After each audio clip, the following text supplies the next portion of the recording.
So, assuming that there has been a significant amount of studies on the effects of pesticides, herbicides, chemicals, cell phone radiation, when this is presented to the authorities, whoever they are, the USDA, the FDA, the EPA, I'm not sure who is in charge of it, why, if this is clear information, isn't the government and the governmental agencies properly stopping this or regulating this? My 2 cents is your lobbyists out there. I mean, I didn't find it on whatever page of the Farm Bill that went out there, but you cannot sue Bayer. It's in our law. Right. Okay. I mean, so money speaks. Pharma, ChemAg. You can't sue these places because they have the lobbyists and they can do what they want. In the case of the telecom industry, it wouldn't matter if you sued them anyhow.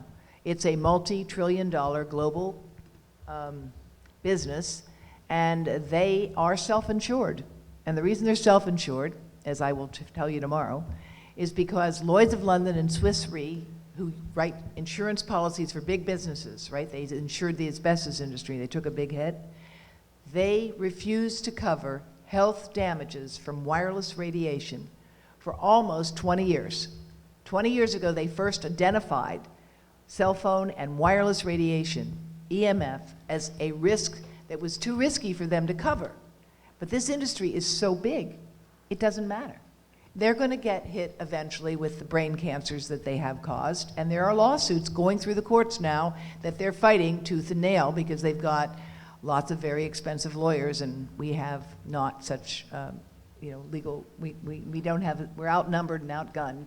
But truth is on our side, and as my grandmother used to say, when you have nothing left to stand on, you can always stand on the truth. But you're absolutely right. It's the legal system which is stacked against us. So, Steve, the response to your question is that the laws are written by the same companies that they're intended to protect. And in fact, Harvard University Center for Ethics of the Law School issued a report in 2015 that called the FCC, the Federal Communications Commission, a captured agency.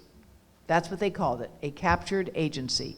Because right now, the head of the FCC was formerly an executive with Verizon, and previously the head of the FCC worked for the cell phone industry for 10 years.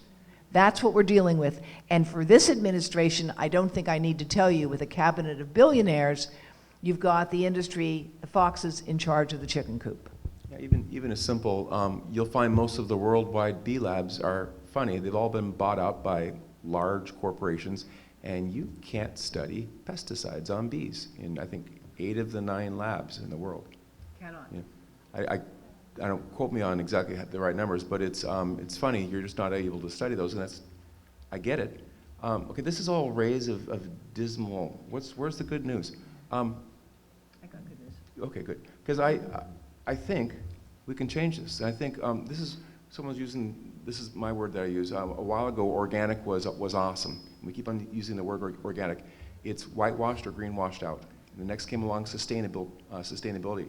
I was listening to a panel with General Mills and Syngenta, and they were all using the word sustainability out there. I finally had to pull out my iPhone in my pocket, and had to look up the word sustainability because it was no longer the right word.